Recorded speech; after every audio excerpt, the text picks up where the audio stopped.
All right, so Murph is not here, and while Murph is not here, Bro will play. I have a co-host here, Cal. Hello, I'm glad to be a co-host today, and grateful for you just pulling this episode in just out of your hat. Just I brought this to you, but I just want you to know that I'm thankful that you played Dark Souls because literally the one fucking thing Pavlos asked Murph to do was say, "Hey, rein in on the FromSoft talk.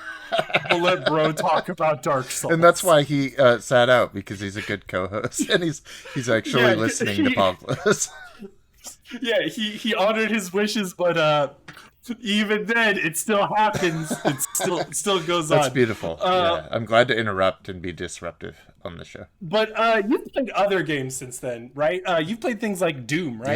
Yeah, I got way into Doom, the 2016 Doom, which is And you've already been like a huge fan of like old Doom, oh yeah, right? I think like Doom original is a masterpiece, and the other games are interesting too. And more interesting is almost like the fan community and that early modding scene around Doom, but also Yeah. how the Doom and Quake engines are still like basically the format for the shooter. Like Call of Duty and everything was adapted out of the Doom engine, and so basically every FPS on the market has touches of Doom still in it. Even like Half-Life has like Quake, like the original Half-Life was like a Quake engine mod. Like it is like so intrinsic to first-person shooters. It is crazy. But what is special about 2016 for you? I think it's the movement and the combat patterns, how it like flows and how it creates stoppages in play, how you could kind of pause and still access your weapon wheels, and you have your melee kills, which are very brutal, and somehow they work in a system where those don't like melee in a first person shooter. Usually, I feel like it's something separate from what I'm doing in the game, but it feels so tied in to like health. It provides you like Yeah. health, and encounters with the chainsaw will create ammo for you. So there's like multi-system level combat patterns that are interesting, and when you use those things matters, and how you use them, how you approach enemies, how you set yourself up in a big arena shooter. I think it's the most natural evolution of one of those arena shooters with modern components. I agree. And then like I remember when I remember when 2016 came out, the biggest controversy was the glory kill system. Yeah. And I think now, looking back on it, like, yeah, we were just coming out of QTEs. So it was like, okay, yeah, why is Doom doing this? But like looking at how it functions in the game, it's like a little bit of a breather in pace. I think what's so brilliant about 2016's design is we'll talk about map design later, but like in terms of the actual engagements, there's like a pace and a rhythm to the fight that is really refreshing. Feels very Doom-esque, but has that modern touch. And the glory kills, I think, are the centerpiece for that. Whereas that there's that sort of ammo balance and juggling to it, and the glory kill gives you that little reprieve before you're back into the carnage. It sounds so metal too. It really channels what I love about Doom, which is just all of these, like Black Sabbath or Alice in Chains songs and just all the stuff I listened to at that time. This so much isn't, well, there's no popular metal now, so it has nothing to channel but itself. So it's almost recursive how it's kind of like playing out as like, this is what Doom should sound like now. And it really does it. It feels and sounds, I think, like what a modern Doom could do. Um, and I look back and I watched like their presentation at, I guess it was QuakeCon or something, where they were introducing the glory kill system, and the whole room went crazy. I mean, it is a really impressive, like splashy system to kind of show on video too. Um, Yeah. and later on, I think you get to speed it up. I think you get some upgrades that speed up the glory kills, and then it works very well in the rhythm of the combat. Hmm. As you upgrade, and by the time you get to the end, it both because you have so many weapons to play with, it kind of loses something of like the exploration and the open-endedness, because it's just like, well, you have all these weapons, we don't need you, we need you to be shooting things all the time.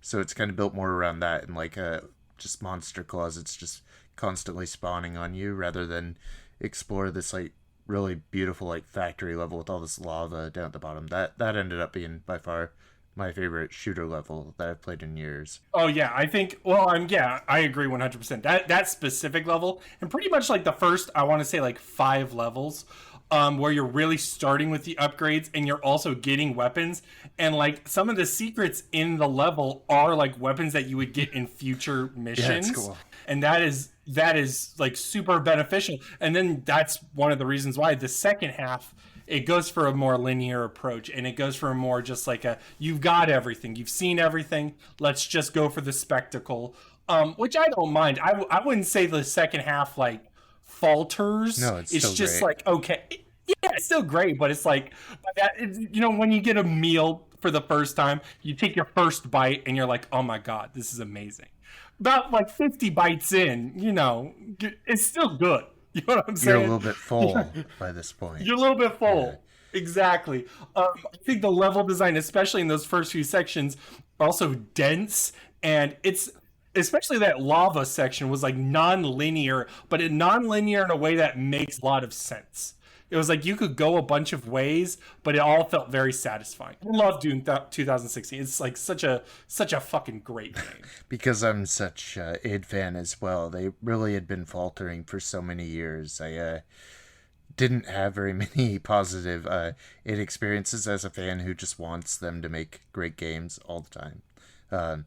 I played the Rages and everything, and they're fine.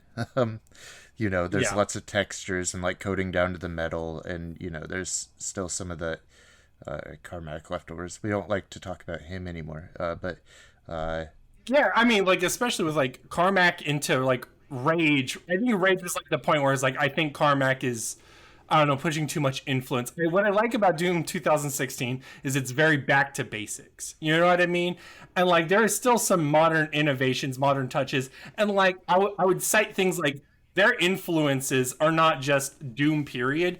You could tell that there was Brutal Doom, the mod, where it's like more ugly and gory. That Brutal Doom mod, or Doom 64, both of those are like huge inspirations for Doom 2016. And you can really see it on display. And I think that's just way more important than you look at Rage 1 especially. And it's like a lot of like, oh, look how impressive this tech is. But the tech needs to support and, back up a fun game. And if it doesn't do that, it doesn't do that, Also, 2 years following Machine Games like work on Wolfenstein, you really wanted id to be at least in league with the other Bethesda houses that were making first-person games. You didn't want them to be the second-run studio, while everyone else is kind of like, we're bringing your games back, but doing it better than you. So I'm glad that Doom is if better. Wolfenstein is fucking fantastic and amazing, 9 out of 10, shit, then like Doom needs to step it up. You can't have we can't keep making bad Doom games. And I like Doom 3, but like it needed a comeback in this way. I love 2016. Is there any other final thoughts on it though? Yeah, I mean, I loved it. I love that I finally got to it, and I'm getting to it like quite a few games this year where I'm like, I've been a dad for quite a few years, and now that kind of thing is settling, kind of like fading into the background. I'm like, I could leave my child alone and play games now. It's back. Well, also the strike happened, so now that you've got less movies to talk. Well, you're gonna have less movies to talk about pretty soon. I mean, it's already drying up out there. I'm becoming a gamer. So you're like, hey, Brogan, can I get on this podcast more? It's like, all right, Cal. It's like inverse Gran Turismo. Like, can a cinephile become a gamer? Like a gamer to racer, cinephile to gamer. You played Bramble though, right? Yeah, I like Bramble. I think I'm the only one who likes Bramble, maybe. Or maybe I'm the only one who played Bramble and has like thoughts. I think that's more accurate. Okay. I think you're the only one who played it. Bramble is kind of like these dark fairy tales of like Nordic origin, and it plays a lot like Brothers: A Tale of Two Sons, which is one of my favorite all-time games. It's that corny thing where people are like, oh, it's the first game that made me cry or whatever, but at least it made you feel something. I played through Brothers with my brother, and that was, I think, like probably the last game we really played together. So it must have this meaningful part in my mind where I'm like, this matters somehow. And just like, how do I want to say it? I think it's, what's their name? Starbreeze? Is that the one who made Brothers? I don't know. I can look it up. Okay. Yes, it is by Starbreeze. You got it. Okay. I'll edit this out. That's the magic of this, is I could just edit everything. Sure. Or not. Depends on how lazy I am. And yeah, it's like Dim Frost Studio and Starbreeze. I think they're both Swedish, and they kind of have like an interplay, and like they're trying to do the same thing, and they're presenting it in a way that our other recent Nordic tales and like Hellblade is kind of like that. They're kind of all of a piece in a way that they're doing folklore in a really interesting way that I think it's developing out of, these are Nordic stories. There's like a bit where you're chased by the Pied Piper and you're like falling in the water, and he's like this massive creature that like comes up over you, and small terrifying scenes that kind of look like diorama, like little nightmares, but kind of pulled back a little bit. And just light fantasy. It's a pretty critical path, though. I don't think you could get very confused by it or its puzzles. So, do you feel like the most compelling part of it was its presentation? Yeah, I think it looks great. I think Bramble is an interesting looking game that kind of has its own aesthetic that is kind of like Brothers, but is also very, very dark interpretation of these fairy tales. It's people like put up on stakes and stuff, and zombies, and you like run through this butcher house and you have guts all over you. It looks like a kid's game, but that's not quite the whole story there. Well, let me ask you then, like, is it, because like obviously a lot of folklore stories are actually horrific. Is it horrific to be edgy, or is it horrific to be more authentic? I think to be authentic, and I think that's why it works, is that it's actually channeling like what the actual darkness of those stories are. Yeah. And you're kind of following after your lost sister, so maybe there's like an Ico thing there, but just in kind of the presentation and how it feels, and it's very sweet and wholesome too, despite all the darkness. There's a really crazy bit where you're like rowing a boat, and this guy's like sitting behind you, and he's like a grim reaper, and he keeps putting his hand over your mouth like it's chloroform or something, and you're like going into an abyss and fighting him, and it like the screen fades out to black. It has some scary moments that were a bit much for Ezra, but it's like just on that like knife edge where it's just enough that we could get away with it. Hey man, that's how I used to operate as a kid. When I was Ezra's age, I watched horror movies, and like, you know what I mean? I don't know how your experience was. I'm sure it was similar. And it was probably too much for me to see for my little eyes, but it builds character. I think my dad had me go into like the first Leprechaun movie at like 4 or 5 whenever that came out. That's not the best movie No, to see. To be it's weird that that's like one of the things that shaped my cinephilia is that the Leprechaun movies, which I've seen all of. That's funny. And like Bramble, I'm the only appreciator. Yeah, there you go. You also played the Resident Evil remakes recently, right? Yeah, which I thought like two's construction was just so interesting because it elevates a really good game into becoming, I think, one of the classics in survival horror. I think like what it does with the wraparound of the police station there is really interesting. How it like structures that into the other areas. I don't remember it being so interconnected in all the pathways. I felt like there's a lot of rooms like created for this and new spaces, but also it just elevates the parts that are already there. Yeah, I mean, did you ever play Remake 1? I did. Yeah, I played a lot of it. Yeah.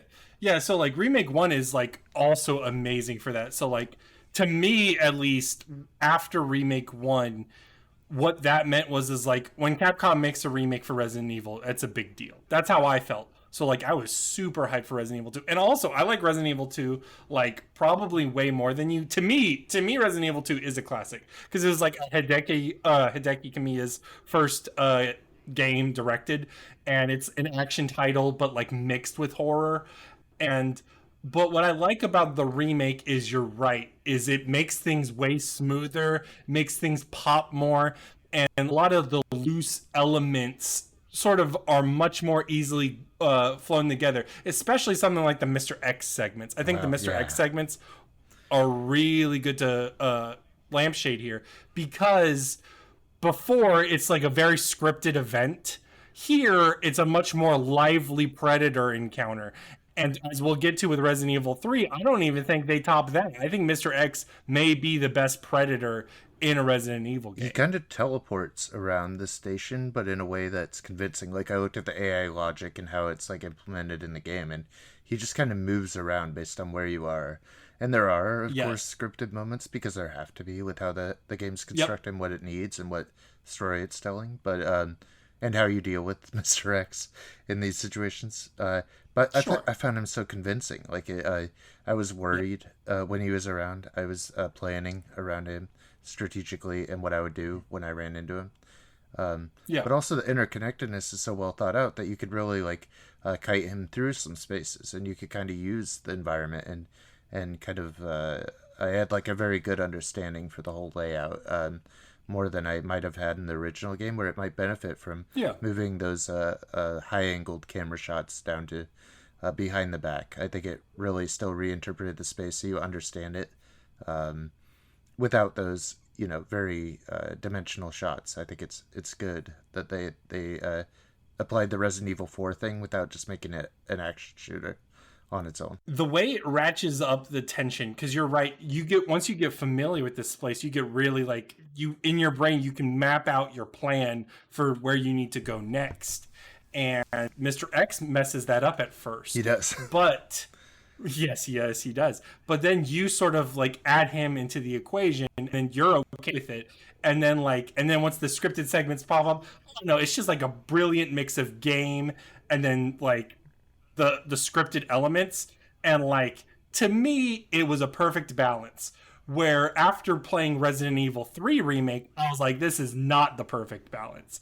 This is like too artificial. I see everything happening. It feels like I have been pushed onto stage and I am acting with a script, and it's very, blasé for me. Nemesis just is so unpredictable in Resident Evil 3 Nemesis, the original game. He's just so hard to really track and know what he's going to do. In this, you could kind of read it better than Mr. X. You could kind of find out what patterns he's going to do based on what you're doing. And he follows you around the city, and it feels like it's just going to keep building on that. But then, most of the game, he's not a real threat after that. Nope. Like, especially the second half of the game, it's largely scripted, and it's like largely heavily scripted.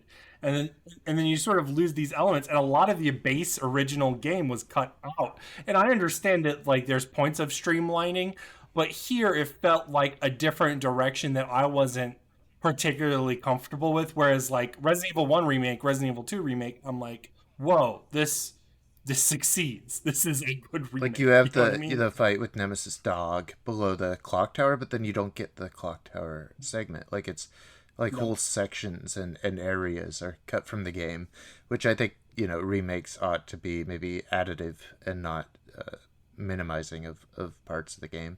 I think Resident Evil 2 adds things, and Resident Evil 3 strips them away and makes it feel more basic. It's not as good as the original. Yeah, it's not even like, it feels like a sequel to Resident Evil 2 remake in a bad way. And I don't know. Like, I don't hate the game either. Like, I don't think you hate the game either. It's more just like, that's it. You asked that question at the end. Yeah. I feel like the best part of it was just slipping back into the Resident Evil 2 police station and realizing how well designed and oriented that environment was, because I still understood it. And I went up to like a locker on like the third floor. I'm like, hey, I remember, it's like DMC or whatever the code was. I was like, I already, it's like there's a connection. The code worked in the prior game. That's amazing. Yeah, and I do like Jill. I think Jill is one of the better characters, and I enjoy female protagonists. But like, I don't know. I'm mixed on it. Yeah, I just think it's such a straight line too, from start to finish. Whereas, it's so linear, and it's like so like you don't have to map out routes. You don't have to do anything. You can just In Resident Evil 2, I left the Magnum behind, and I went through like all the sewer and everything, and I ended up coming back out into the police station and going and getting it like late game, which I thought was that's a rare opportunity in survival horror. Usually, I feel so funneled. We may get to interconnectivity in a horror space later on. Yeah, we shall see. But I played a game called Bombrush Cyberfunk recently. Calvin, do you know about this game? I mean, is it like why you think that's like relevant to like my interests? Is it? You could say that. I remember a few months ago when you recorded a podcast with me about Jet Set Radio, that little game. That's making me smile a bit. Yeah. So Bombrush Cyberfunk is basically a spiritual successor to Jet Set Radio with a lot of the same developers, especially like specifically like the musician. I cannot pronounce his name. Don't make me pronounce his name. But like even he is contributing to this, and it feels like a sort of Jet Set Radio revival. Does it really feel like that, do you think? Or is it, I mean, it's not graffiti, is it? Or is it? Yeah, you graffiti. You do. I would. Okay. I would say the one thing that would be sticking is it's very much a sequel to Jet Set Radio Future. Yeah. Right after playing Jet Set Radio a couple months ago and then going into this, I was like, whoa, there's some weird things here. First off, there's combat, but there was combat in Jet Set Radio Future. That's right. And then like there's more elements other than inline skating. You also skateboard, and there's like just different elements. But what I would say is it still feels very authentically Jet Set Radio, just like with a different face to it. The face is like, I say it this way, is it definitely operates within the shadow of Jet Set Radio. So if you're looking for something that breaks the mold and is as daring and as innovative as Jet Set Radio when it came out, this is not the game. This is a game especially for people like me. I like Jet Set Radio, but like when I played Jet Set Radio, I was like, this game is a little stiff, especially if you're used to skateboard games or any sort of inline skating game. I would say Bombrush Cyberfunk at least fixes a lot of the gameplay issues, especially with momentum and jumping. That's good, because it's such a mess in the original game.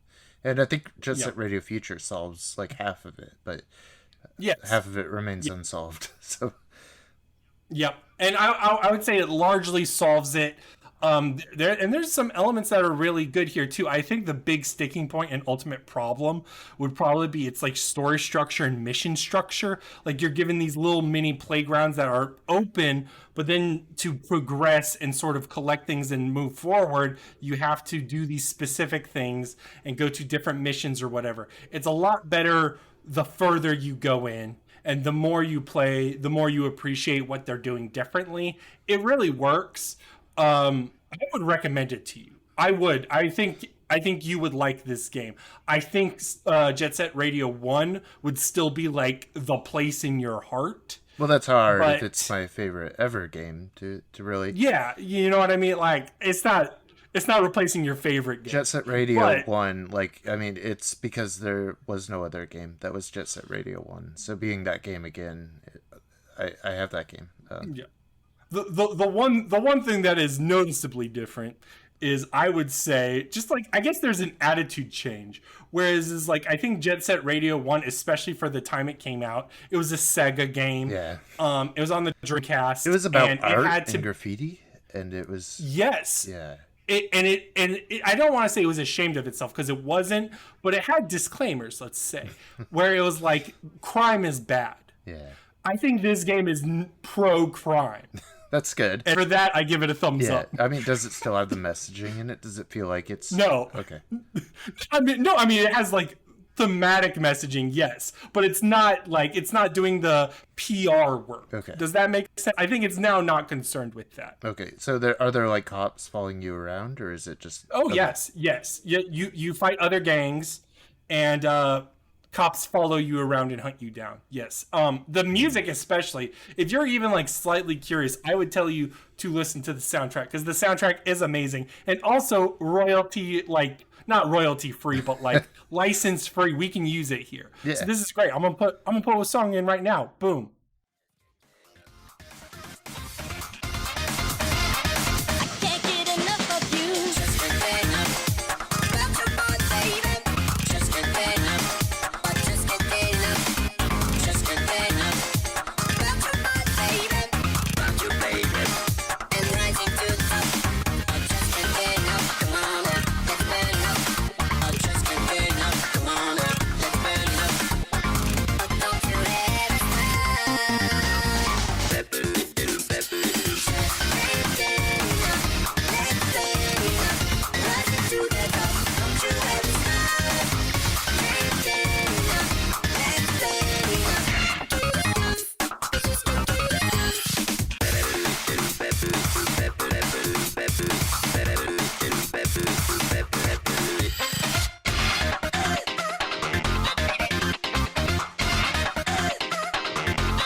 happened.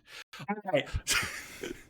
So I would tell you to check it out. Okay. I mean, I like Naganuma, despite like his Twitter presence. I still like him. So. He's weird on look. Weird on Twitter. If we had to judge everybody by their Twitter presence, yeah. What is Twitter? Twitter doesn't exist. It's that's a garbage bin. But you know what is not garbage? Quake 2. Yeah. Night Dive Studios aren't garbage. They're pretty good.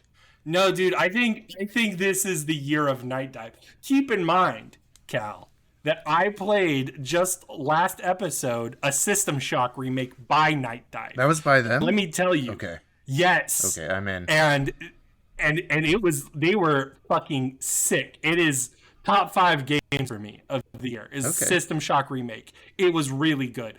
I think Night Dive are at the top of their game. They're killing it. Now they just announced they're doing Turok 3 and Dark Forces. I'm like, oh my gosh. That's so good. This is great. Yeah. Yeah, the very first person shooter heavy episode on a Dark Souls podcast. Yeah. But let me say this. What was your experience with Quake 2? Because Quake 2 was probably I don't want to say my least played Quake. It's between that or Quake 4. Yeah, I mean, but I would say I have not played a lot of Quake 2 before this. A lot of time in Quake, and then Arena just like dominated my life, and then it went on Dreamcast, and I was like, well, that's the best console shooter. They're from Vancouver, Washington, David's neck of the woods. That's interesting. There you go. Shout out to David. Yeah, they're so cool. Okay, so yeah, generally they just seem to create like a compatible versions of like classic shooters for new consoles. They're into remakes and remasters, absolutely. And I will say their Quake 1 remaster was really good. I loved it. I like this one quite a bit too, despite not having, like you, I don't think I have a ton of Quake 2 fondness. I mean, I'm not really the Quake guy besides, and if I am, it's Quake 1 or 3. I agree. No, I mean, I would be similar, Quake 1 or 3. I think Quake 1 is a really fun vibe, especially in the single player campaigns. It feels very Cthulhu / like medieval. It's a good vibe. It's like, even though it's like a brown palette, the brown palette really works. And Quake 3 is just like one of the best fucking multiplayer games I've ever played. But I think what's weird is, and I will say this about Quake 2, this made me appreciate Quake 2 more. Me too. I still don't think it's like my favorite, but I think I respect it. You know what I mean? I think it's incredible that they did Machine Games. Did they create the new map? The new maps? Okay, so I had to like talk to Brendan about this. So Machine Games created the first 2 extra maps of Quake 1 remaster. Okay. And then this episode, they had one made, and then I think Night Dive made that one that connects to Quake 1. I'm pretty sure they made that one. So, yeah, and those new levels are really good. I played those. Those are sick. I even played the Quake 64 bit, and I think the Quake 64 levels are fun. I think and I like the color. I think it hits the problem I have, and I said this to Brendan off mic, is that it feels like the problem with Quake 2 is it feels like a game that you've played before. It feels very like safe. It feels very like goes back to Doom, but in a bad way. You're not facing demons, you're fighting the Strogg. And the Strogg are just like these human robot components. Yeah. And everything just feels very Doom familiar, but less inspired than Doom. And then the color palette is a little mucky. I'm not feeling the normal vibe. And then Quake 64 does have color to it, but even then I'm like, I don't know. I think it goes better places elsewhere. I think Doom 2 is the first time I watched people play a video game on the internet, weirdly. It was the first time I saw like online footage of what other people playing games and kind of learned from it. So me jumping into like CTF here was just like a huge nostalgic hit for what Quake 2 could be as like the first like spectator game that I ever had in my life on the internet. And that was shout outs to CTF. CTF is the best. It's good in Quake 2. Yeah, and I mean some of these maps are very informative for what would come in especially Unreal Tournament, like takes a lot of bites out of these maps. Two Towers is ripped off here. Yeah, and playing the first level of the single player, it was very intricate. I noticed going through the first levels of every id game, it was like Doom 1, I think Doom 1, like episode 1, mission 1 by John Romero, fucking masterpiece level. It's one of those fucking level ever made. It's like one of the best levels. You know, you can fucking see YouTube videos analyzing it, you know what I mean? But they get more complex, and I think Quake 1's level was really good in its complexity. I think Quake 2 may be a tad too complex. I think so. I'm like, okay, yeah, and like they tell you the missions constantly. If you have to have text telling you constantly what you have to do, I think you start to miss the boat a little bit. I don't know. I still love the game, and Night Dive themselves, they didn't, you know what I mean? Like they just remastered the game, so I think they did an excellent job. It's immaculate, and I jumped in. I mean, the netcode also very good. It moves very fast and just what you want. And I jumped into, after doing episode 1 alone, I jumped into a co-op. They allow, up to, I think, 4 players to like play the maps with you, and that's awesome. They have this ability where each player could choose to go back into the last part of the level. So my guys kept getting lost, 2 of them. Like me and this other guy were just like dominating the field, and we were like up front. And when they go back to the start of the level and they hit back, all of you transport to the last level. So they kept setting us back and getting lost and going back to the previous spaces. So like just certain levels took us 25 minutes that could have taken 10. I don't know. Like some of that is a little bit odd. I think like maybe the host should only be able to progress the game, but then you get stuck with like hosts that aren't doing the right thing, It's complicated, but I would also say that I don't know about you. I guess it's on Game Pass, so you might have played that way. Right. But for me, it was free. It was like not even like a Game Pass thing. If you had Quake 2 in your Steam library, it just auto. That's amazing. It's only $10 if you don't have it too, so it's super accessible. That's sick. It's like wow. I wish all games worked like I know. this. I wish all remasters specifically. I don't know how much System Shock is, or if it has that same system. No, I mean System Shock is like a fucking real remake. Oh, it's a remake. Okay, it's more on that side. It's like a full-on remake. Yeah. But yeah, no.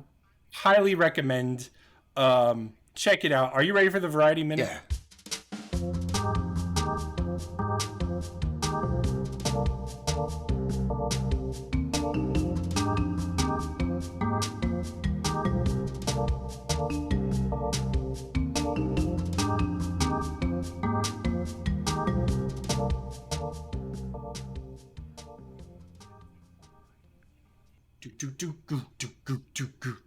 All right.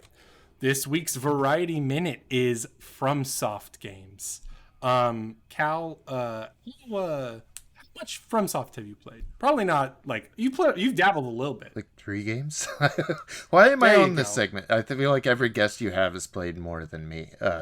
No, I'm very happy. I'll tell you why. I'll say it now is because I think this episode where someone just plays Dark Souls would be a million times more interesting than someone who's played Dark Souls a million times. I think so too. I think my opinion on it is kind of bad. I think the best opinion is someone who just finished the game. I agree. Your opinion's really... I mean, you need help. And I'm here to help you. I got Kingsfield on the PlayStation, like one of those original run long boxes. And I bought it because it was a long box, because I didn't have any of those. And it was, I think, like $12 at a, used game place. I don't think I had any expectations, and it seemed even archaic back then. And I was so fascinated by it. I got so into it. I mean, you open like the long box and it has like the padded segment on it. I'm like, this feels like it's from a different place, and like it's from I didn't know these even existed before I even saw it like that. So it was kind of like my introduction to kind of ruining my game library by picking up weird sized and shaped things. The most traumatic was maybe like Duke Nukem Forever. I got like the Balls of Steel edition, and I stopped doing that shit. But either way, technically, because it was the American version of Kingsfield, that's technically Kingsfield Right, 2. yeah. What's interesting is it's like we don't even get like so many games, especially for the PlayStation 1. There were so many games that were not brought over, were not translated. And they found fit to do Kingsfield 2 and 3. And they just rebranded the numbers.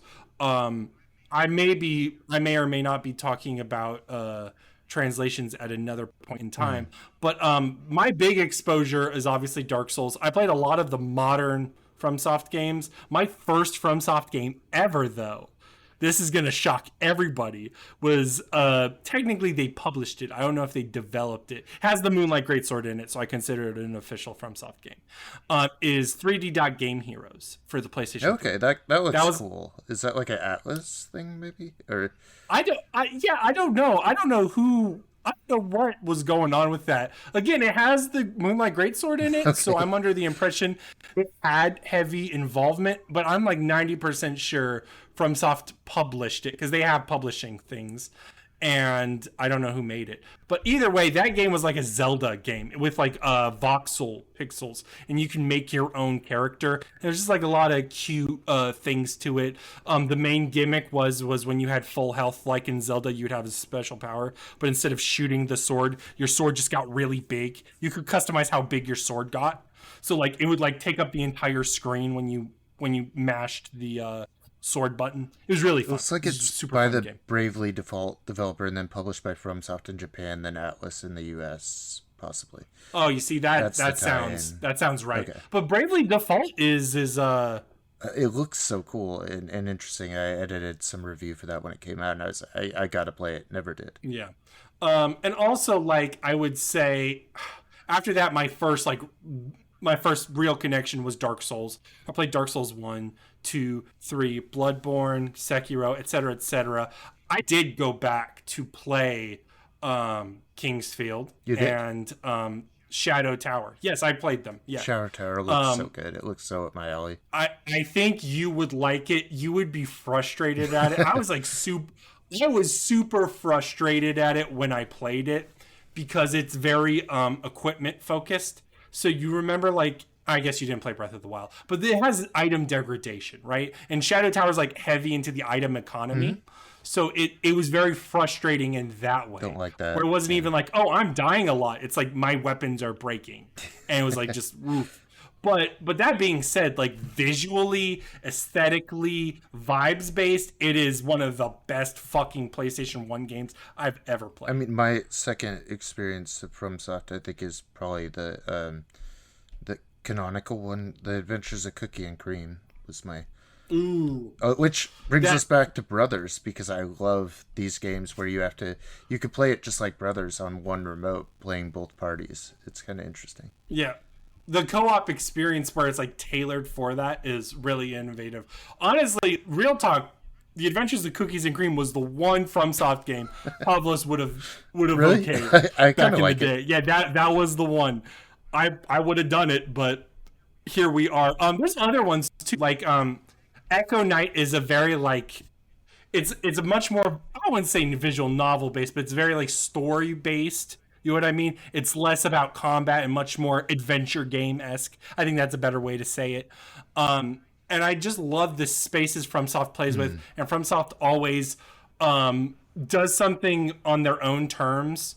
I love that they push the player in ways that other developers may be afraid to. Like, it's common design wisdom to do these things and make the player feel good. If the player does something, they should feel good. And it's like sometimes you should punish them a little bit, or sometimes they need to feel other emotions.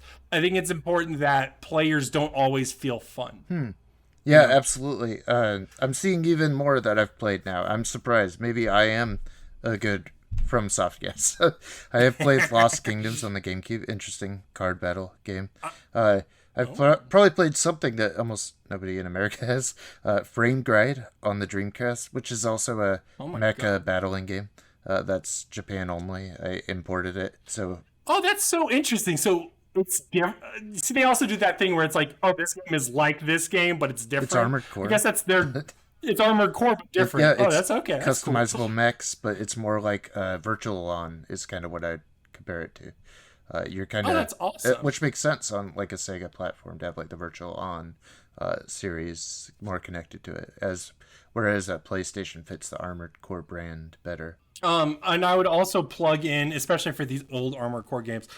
We had a guest on last season called her name was Theomony.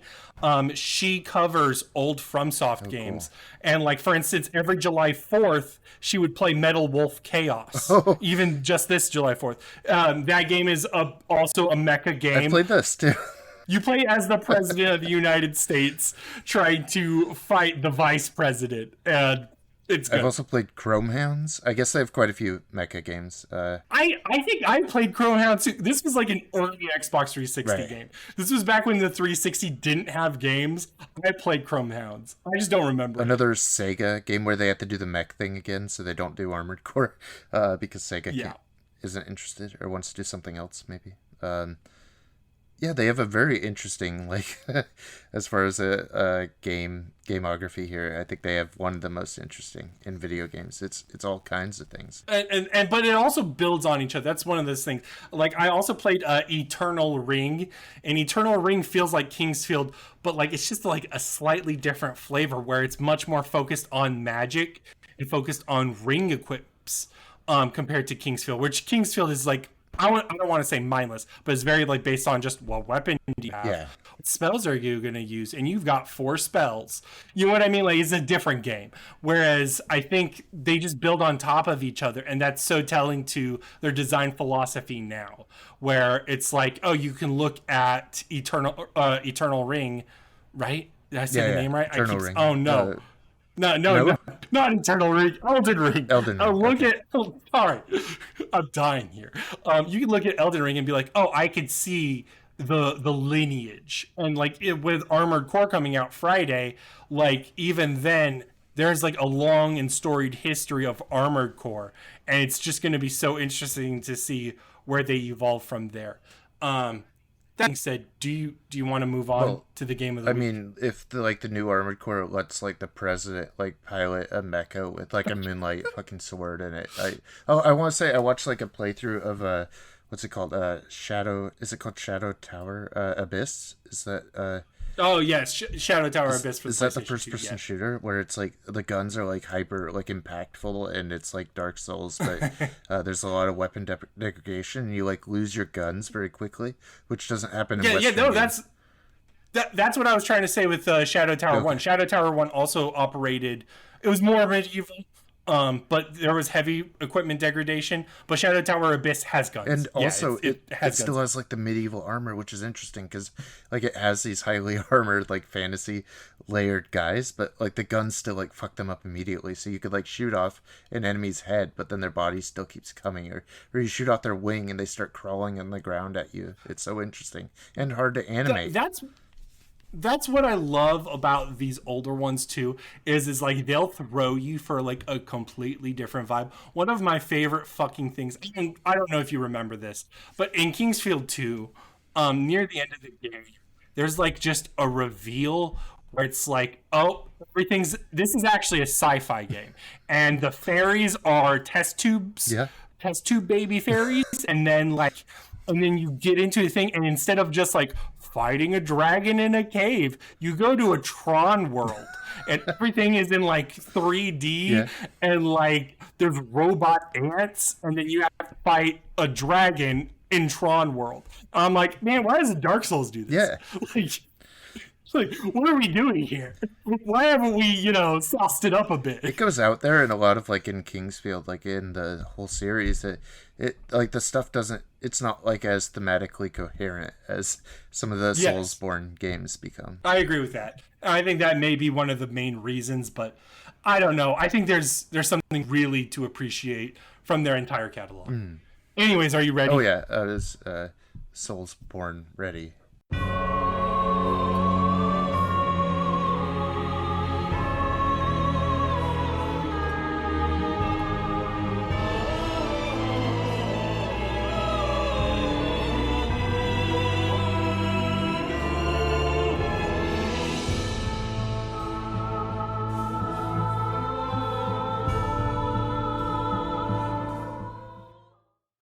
This week's game of the week is Dark Souls. Dark Souls is a 2011 role-playing game by Fromsoftware and published by Bandai Namco.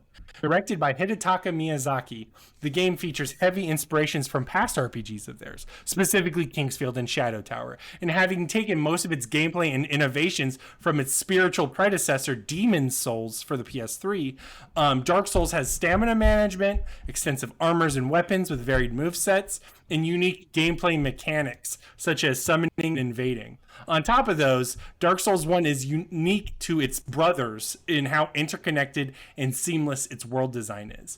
The game is about an undead making their way to the mythical land of Lordran and set on a quest to either link the first flame or usher in a dark age of man. Cal, what did you think of this game? It put me in like a dark age of man. Like initially I was like hitting my head against the game so much the way I was approaching it. It actually didn't really click with me at all till I played Resident Evil 2, and something in my mind kept telling me play it as survival horror, like play it as someone who's resourceful and sitting back and waiting for things to happen, reading enemy behaviors, and kind of also conserving my stuff and ensuring that I'm always at somewhere where I could reach myself, where I could always recollect my souls and refine my progress. And just like I treat death in survival horrors almost like trials before I go do the real thing, I started approaching it more like that. Like I started taking more risk and being rewarded every time I was doing it. And that is when it like really clicked. Yeah, and I don't know if you'll agree with this. Let me ask you this, and this is like a vague question.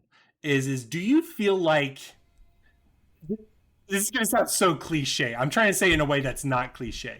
Do you think that there's a point in a person's life where they're ready for it? Not like emotionally or anything, but like there's a time where it clicks and there's times where it's not appropriate to play Dark Souls. You know what I mean? Where I don't think it was appropriate. Well, like in my child's like early years, I think if I was doing this, it wouldn't. You have to be able to stop at any point and put down your game. And there's no. And not just that, but like it's also just like it has to be the right time. Yeah. You know what I mean? Like, it has to be the right time for you to click. Like, even me, literally, I picked up the game before, and I would put it down. And I was like, this game's not for me right now. Like, I don't get it, or, like, it's too hard, or something's not there. And then, like, one day, your brain is different, and then it clicks. You know, and I think for you were able to clearly measure it by the Resident Evil connection. You're like, what if I approach this game differently? And what I think the game does really well in a design perspective is you look at it from the Asylum period is that first demon, they don't want you to fight that giant demon. They want you to run away. They want you to ask different questions about how to engage these creatures. You're not meant to just spam the quick attack and forget about it. You're meant to solve a problem, and however you solve it is up to you, and you're not always meant to take the easy way out, you know. Yeah, and I think I was also really put off when I got cursed, and I thought that was going to like stick with my character for a very long time. And it was so funny when I came back and I just gave it like an hour of my time, like, let's see what happens. And I was able to heal it in, like 20 minutes just by backtracking. And sometimes curse is good. Sometimes I have curse. Sometimes I'm like, good, I'm glad I have curse. Yeah. Because as you go through the ghost bit. Yeah, it is useful. Although you pick up so many like transient curses when you're in there, it doesn't, Yeah. It didn't quite matter for me because I had like 12 of them the whole time I was in there. They just kept stacking when I used them. It seems to offer you what you need, which is another thing survival horror does.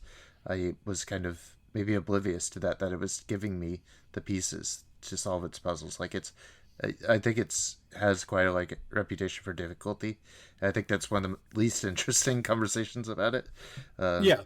I don't care. Like people talk about its artificial difficulty or something, and I don't. That's not how I look at video games. Sure. But I would say is when was the moment that it clicked for you while playing the game? When was it like, oh, I think I like this game? Let's see. It wasn't. I think it might have been when I got to like the what's it called? Like the big dragon, the gape dragon, or the gaping dragon in the sewers. Yeah, the depths. I think it's that part where he does the small reveal, like he's a small crocodile, like peeking over the ledge, and then he slowly reveals more of his body, and you're like, fuck, it's a giant beast. But then he keeps crawling out, and he has more legs, and I was just so amused by that, and just like the idea of finishing him just seemed like something I had to do. I realized there was a connection there. And when I realized that when I like put away the things I know about video games and kind of work with it, kind of like I do with a shmup or a survival horror or a strategy, which are my favorite genres, that kind of suits that style of play too. Yeah, and also what I like about it is like you're right. Like looking at Gaping Dragon is such a great design because there's a little bit of a humor to it, and there's a little bit of a horror to it, and it's just so beautiful. It's like I love looking at it, and that's really what's super amazing. And I don't think the environments. If Murph was on here, he would complain about the environments, which I can understand. There's like a kind of a gross palette to it, but the actual creature designs can be really like impressive, especially like the armor sets or anything like that. You start to see both glory and majesty in some of the horrific shit. It's super fun. Part of the reason why I like playing them is because of that art direction. Like I'm pushed forward because I'm like I want to see the next monster. Well, I was watching the Gaping Dragon, and like as he like moves toward you, he's like dragging his teeth on the ground, like he's like such a cursed like beast. He's like stuck in there after he was sent out to like get all these souls or something from everyone, and now he's just stuck in this sewer and he's like devouring himself. And I thought that was such like a Resident Evil kind of design. And coming off that, going back into the depths, I was like, well, this area specifically is speaking to me and like why I play survival horror games. Yeah, and then you go into like the sewers also has like the rats and it's got the basilisks that curse you. But then you go into Blight Town, and Blight Town's like, to me, Blight Town also makes or breaks a playthrough. Yeah. Like if you like Blight Town, you will like the game, and if you don't like Blight Town, you may still like the game, but like if you like it, you're good to go. You know what I mean? Even owned it on 360. I think maybe like Bandai Namco like sent it during like maybe award season, or I don't know if it was like early review or something, but I never played it. Like all my friends were talking about how horrible Blight Town was, and I'm like, well, I mean, I like really rough around the edges games, but like ones where like the frame rate just drops out aren't for me. I didn't get that at all on the Switch, so I'm like relieved by Blight Town. Pretty much fixed the Blight Town frame rate issues. How was its performance on the Switch? Different, I think, because it's locked. Well, I don't know if it's always at 30 frames per second, because anytime there's like a quantity of enemies on the ground around you, it kind of really slows down into a slideshow. But also all of the sound quality is recorded at like a steady, like very strange minimal sound clip. It's very strange how like limited the sound design is, but it's in such a crunchy way that it almost added something. Like I've only seen people complain about that. This is the remastered one, so I don't know how that is across the other systems, but it's very crunchy, and like the sound is somehow limited in like file size or something. Yeah. I do like the sound design. So I'd have to check on that. But like, I like the sound design of this game because like, I think what's important is Dark Souls 1 has a really good sense of weight. You sort of feel the weight of the armor on your character, and you feel the weight of the weapon you're wielding. And when you hit an attack, not only do you see the stamina go down, but you sort of feel how much stamina, you know what I mean? Like you feel how much stamina you're expending. I think so. You kind of immediately get a sense for like how many swings you have, and then that kind of pattern kind of informs how you're going to play around that. Yeah, no, like that. In that way, I love its combat. I think people overrate its combat a good bit, but I think in that way, it's really good. And I particularly like in level designs how they do enemy engagements. They often try to do little tricky things like putting them in traps or just doing things where you have to least expect it. Yeah. So it's sort of testing your alertness in that survival horror way, where it's like if you're just blindly going through the game, yeah, you deserve to be punished. The mechanics are interesting too because they're so like formally focused around success in like specific ways, and yet there's also like a queue management where you could almost like interrupt the thing you're doing and almost frame read what the enemy would be doing. Yeah. I hear they like cut that out for the next one, then bring it back later. I think that's a bad decision to cut it. I think it's so interesting that I could almost like Estus Flask and like break out of like a combat system. It's weird. I mean, it's weird and contradictory, and I like all the piles of contradictory systems that they're very, very interesting. I found that every time I put the game down, it became all I could think about. I've been just fixated on Dark Souls. I've watched so many videos. I'm even watching those 7 Dark Souls like games now. I've watched all these videos. There you go. The Iron Pineapple ones, those are good. Yeah, I watched a lot of his stuff. Oh, those are awesome. And like seeing the community make games is like, that's really interesting.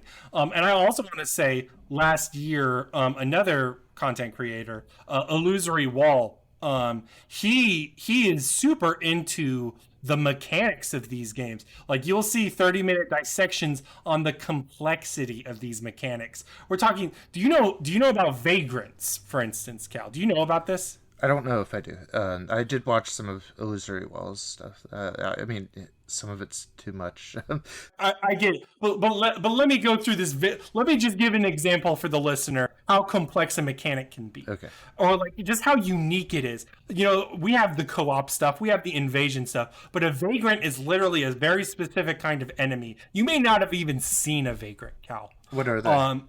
They are little crab eggs. They're little crab eggs that show up only when another person playing the game online dies. And if they like lost something, like if they lost humanities or if they lost a lot of souls, then those crabs come out. And then those crabs go into another person's game, and they'll go away. Like they'll attack you, and they can attack you while you're sitting at a bonfire. They usually spawn out near bonfires, and they are just like I've seen. Literally, I played this game a bunch. I played this game probably over like 10 times. I've seen about 3 or 4. That's it. Okay. Well, I stopped playing online also, and that's what also helped it click because on the Switch, just the context of use is that I like to put the system down in between, and every time I'd put it down and it would just fall asleep. It would close the game out because of the online connection. Which is a good thing. In my opinion, this game is also really good about not only just having these mechanics, they also encourage you to use the mechanics, but if the mechanics feel too abrasive, which they can definitely be, you have the option to get out of it. Like there's ways to solve or work around every complex mechanic this game has. I think I found that too. I think that's another thing that interests me is that there seemed to be not quite, multiple paths to everything, but there was always a system or an entry or a way that things were connected that I could work around. Yeah. How did you feel about the game's level design in terms of interconnectivity? I think it's one of my favorites all time now. I think just the way that Lordran is connected and how it feels. And how you keep finding new spaces. It's almost a better discovery than like one of the best of all time, like Super Metroid. Like when I connect back to a space, I feel such a weight of the world in it. And when you keep finding new things, I had to guide through some of it. I would have never found like Ash Lake on my own. Many people don't. That makes sense. Because I wasn't hitting, a lot of the chests by then until I got to the Duke's Archives. So. Let's see. Some of the spaces are more video gamey than others. Like Sen's Fortress is lots of traps and like video game segments and like a run of mechanics that you have to use. But I also enjoy this. Like for me, like I like its balance. Yeah. Because like I feel like it's not always one thing. I think Firelink and everything around Firelink is really interconnected in a way where it's like, oh my god, thank God I'm back at Firelink Shrine. Oh, Jesus. Yes, exactly. I just went through hell. I especially when you go down into Blighttown, you're like, I don't know how the fuck I'm gonna get back. That first time, you're like, wait a second. Well, yeah. I mean, it's sometimes I went through the depths and I just thought, well, there's no way back up. It's not going to happen for me. But there is. They thought about it. They thought about all that sort of stuff. And then when it gets to things like Sen's Fortress, then it becomes very calculated. Sen's Fortress is one of my favorite areas because it feels like a very sculpted haunted house. I think Murph complained by how unnatural it feels, and I think the game feels unnatural. The game does feel sculpted, and I don't mind that for this experience. And especially like I know I always get Zelda vibes, and I get Castlevania vibes. I get heavy Castlevania vibes from Dark Souls. It's almost like what I wish like Lord of the Shadow was, like that 3D Exactly. Castlevania game. 100%. I would want a 3D Castlevania to be like a Souls game. I started using the whip a little bit like late game, just thinking about Castlevania, and I was like, I wish it were this. I wish it were like this in some ways. Yep. No, and that's the other thing I love is like it's a very varied weapon set. And, like you can stick with the same weapon throughout the entire fucking game, and you'll be fine. But you could also experiment with the fucking 500 or whatever, more like 100 different weapons, and find something really satisfying there. And there's also a lot of systems you can't engage in one playthrough, like sorcery or faith. By the way, I didn't have sorcery until I don't think I fired one sorcery until like the last areas of the game. That was you were a strength build, right? Yeah, I went full strength, full caveman, Oonga Boonga, yeah, all the way. There you go. Yeah. Did you do the Havel thing, which is like wearing the heavy armor, so where you can just tank hits? I kind of did at first. When I was doing Ornstein Smog, I was like, maybe I should do the Havel thing, but I was so used to being that fast. People get used to fast roll, yeah. Like fast roll is pretty good, and people get used to it. Like when you combine it with your weapon hit, and you can kind of fast roll around the bosses. I mean, just the Havel is so slow. But I did 100%. Use it occasionally until I got like the Black Knight, and that seemed like the better Havel suit anyway. Yep, and the Black Knight stuff is also really good. Like the Black Knight halberd is like, if you get that weapon early on, you can just fucking stomp the game. It's a stomper. Anyways, let me ask you this: is like, did you feel like what was the primary feeling with this? Was it like relief, or was it triumph, or what bosses made you feel things? Several of them made me feel different things. I would say some of them some of them are built kind of easily, so you feel some sorrow about it. Like the Moonlight Butterfly is a very sad boss because it's just so easy and beautiful. And then also once you get to like the Crystal Caverns, they're not aggressive. Like it almost seems like you were the attacker when you were in the what do you call it, the forest areas, what do you call it? I think that's also fair for a lot. I think that's fair for a lot of this. Is like, I think that's one of those that I guess we can get to when we get to it. But yes, I think you're an aggressor in a lot of circumstances. I think so too, because mostly people are just waiting, and they're just there, and they're inhabiting their worlds and trying to live out their version of what they're doing, like trying to hold on to the light. And you're going in and being like, I just want to kill everything. Some of them you're erasing permanently from their space. Yeah, and I think later games do more with that, but I think there is, especially for some bosses, there's a lot of touch of sorrow, or it's like a very mixed feeling. Sif is a really good example as well, where there's a majesty to it. It's a very well-designed boss. It's a giant dog with a sword, super badass, but then when you get it down to low health, it starts to limp, and you start to feel bad for it.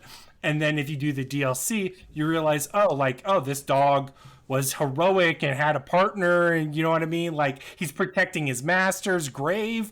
All that stuff is super sad. Super sad. Wow, what a story here, too, on top of that. So, like, when you play it, things really start to pop. And then there's also elements where, for me, like, I know your big one was Ornstein and Smo. I think that's everyone's big one.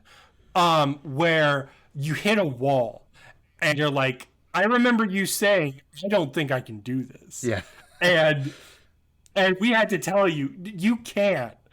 If you could do Ornstein and Smo, you could beat the game. If you beat Ornstein and Smo, you could beat anything. That's what I say, and I think that's true. I realized eventually that it was just going to be when the right attempt was. It wasn't going to be like whether I could, but I think Steven's advice just to go back and like finish everything else is what kind of kept me in the game. Because I was able to do quite a bit. And I realized I didn't know I had that much left on the table in other spaces. I became the defender of the forest and Sif before I killed him with the cat. Because otherwise those guys all run up and attack you every time you... Yeah, it's good to join the Covenant. Yeah. I did the same. So even like joining the Covenants, I didn't feel like I was a good guy and I was exactly allying with the situation because I joined a Covenant to protect Sif and then I murdered him. Yep. No, you like a lot of the times the Covenant's just broken. It's like fuck yeah, I want to Like you're not a very moral person in this game, and I don't think the game judges anybody for it. And like even the good and bad endings, which I guess we should get to later, but ultimately speaking, it makes no judgments, it makes no claims. It's just what you like, and you're left with it. You know what I mean? It's still the story you're telling yourself. What's immersing from the game for you is kind of what you take away. And I did make judgments about myself. I was glad with Sith that I was kind of like in his legs and I didn't see him limping because I don't like taking out dogs in games. Yeah, they really try to humanize Sif. And they also like, I think a really good one as well is Gwyn. I think Gwyn is a really good final boss because he hits the somber notes. Like his music is amazing. And I think the music in this game is just really good in general, but like it hits the somber notes and it hits the sad notes, but there's still like a fierceness to it. It doesn't feel like it's a lame duck. There are some bosses in FromSoft which are lame ducks. I think those are also thematically interesting, but I think here for Gwyn, it works for what it is. They say like they're, have some regrets, like that it just became a parry test, but in some way that might show that some of his power is broken, some of his influence over you. Like he's not Ornstein Small. He's not the most powerful creature in the game, despite not being a lame duck either. I think it's a nice balance between. I agree. Like it's that mix, and I think FromSoft hits those points for a lot of it. Whereas like there's a lot of tragedy in the majesty. You're going through these ruins and you're like, wow, I bet this was really cool back in its heyday. Yeah, like all these areas would have been pretty sweet before the light was faded out of them and all the dragons came and yeah. What was your favorite area? I bet it's the Painted World. I think it might be Painted World. I mean, that was such a quick area though that I feel almost regretful that it would be like the area I spent the least time in. But I think like as far as aesthetics and like what I want, I think that might be the area. All of them grew on me. I didn't like a lot of them when I first got to them until I kind of found my way around them. And I really like Blighttown too. I must be a contrarian there. I get it. I like the shanty towns. I don't love Blighttown the most, but I like the mud shanty towns of FromSoft. I'm a big gutter fan. It's a little brown in there, but just the way that the levels connect is really what's special to me about the spaces. I didn't like Duke's Archive very much. Some of the areas you kind of just float through. Some of them are very quick. I think the second half of the game in general is less thoughtful. Yeah, I think so. It's a lot more reckless. It's a lot more, I don't know the words for it. You sort of glaze over a little bit. I don't mind the Duke's Archives, and I don't mind Nido. I love New Londo, but like you, I play New Londo before I finish Anne Orlando. That might be it. I think maybe New Londo is one of my favorites as well. That and the Painted World, aesthetically and what they mean and what the lore could be, even as a non-lore person. I'm still reading so much into how I'm approaching the game. I mean, you don't have to worry about it, but like, it's a ghost city. You know what I mean? And like, I think that's super important too, is like, I think when people engage with this game, you don't know every mechanic off the top of your head. That's impossible. You don't know every fucking lore thing. You don't know this or that, but you engage with the things the way you do personally, and what you attach to becomes your experience with the game. So your experience becomes different from mine, even though the basic building blocks are the same.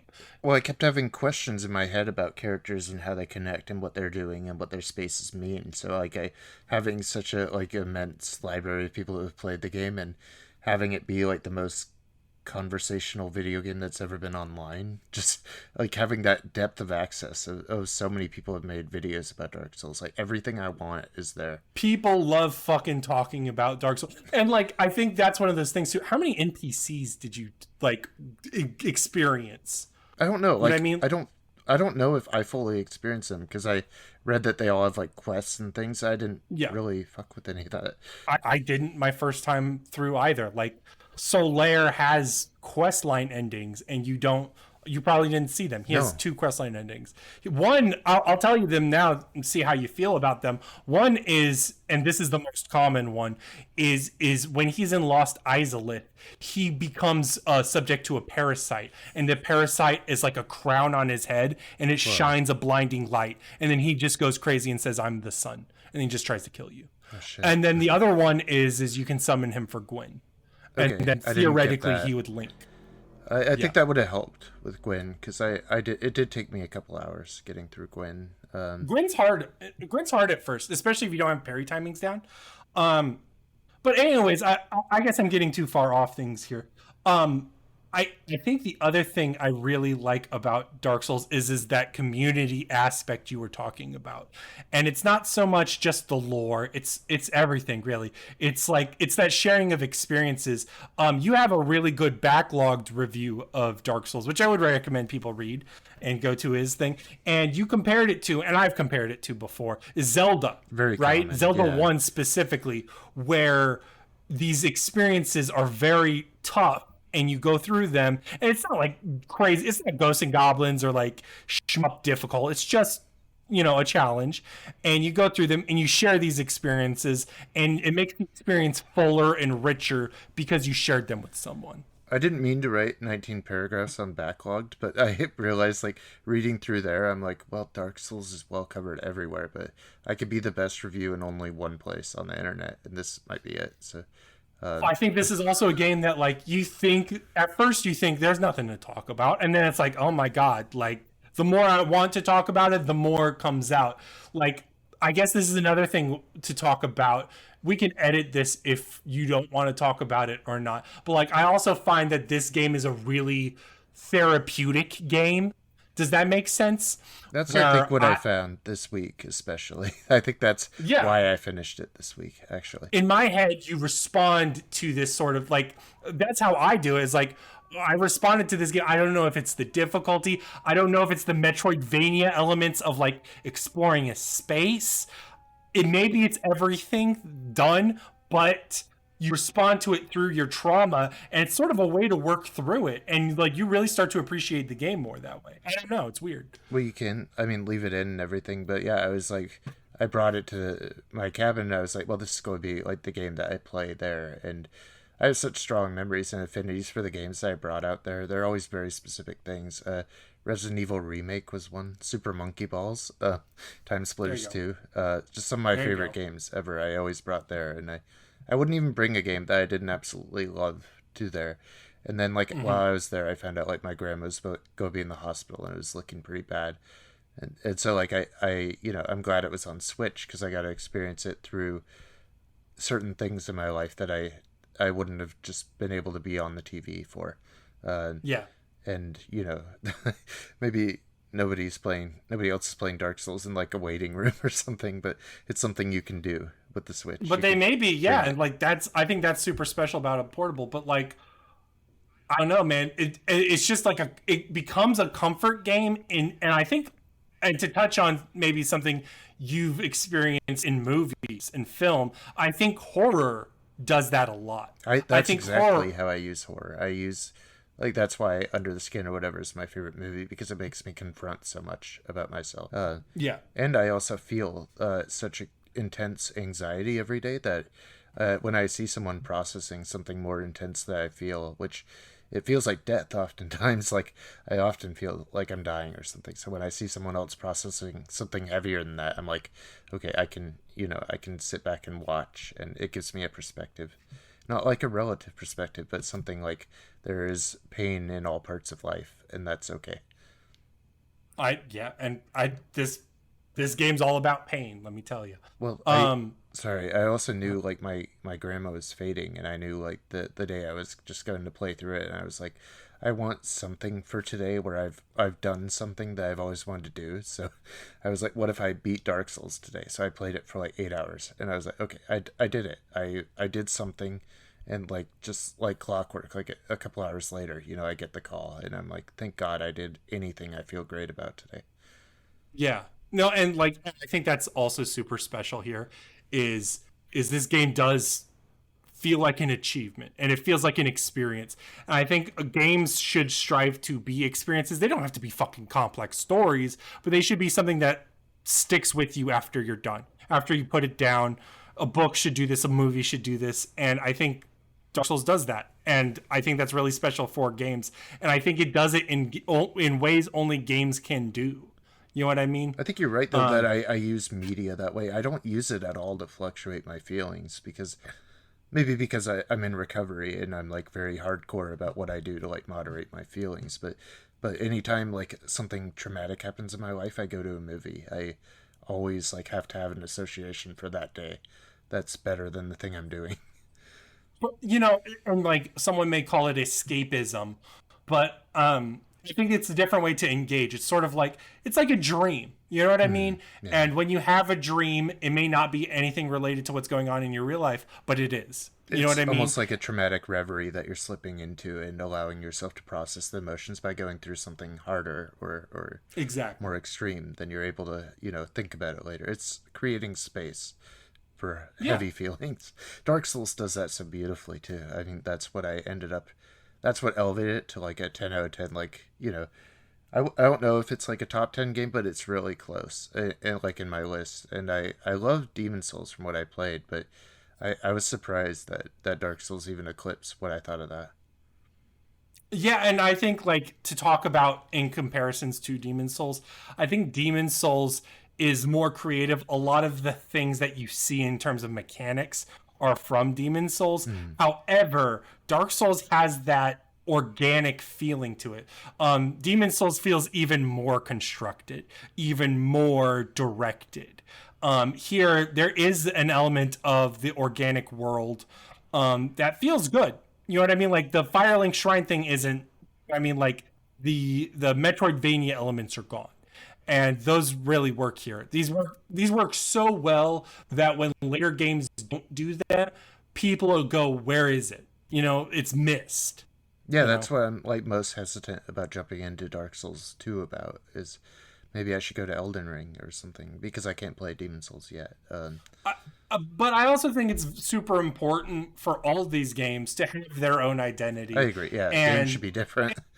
Yeah, games should be different, but like also like now it's going to occupy a specific space in your memory that Dark Souls 2, Dark Souls 3, none of these games are going to compete with. They may have their own space that may be more valuable to you one day, but it's important for them to have their own identities. And I'm thankful looking back now that Dark Souls has its own identity beyond things. You know what I mean?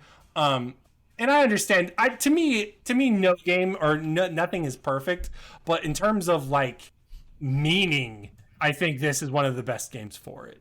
I'm trying to think of other just fun things to talk about. Who is your favorite NPC of the game? Was it Solaire? Yeah, I think like everyone, I'm drawn to Solaire because he's so interesting. I'm a huge fan of Patches. Okay, yeah, Patches is such an asshole, but I think like his tests are interesting, and he always like seems apologetic after he fucks me over. So you don't mind him. He's a nice guy. He means well.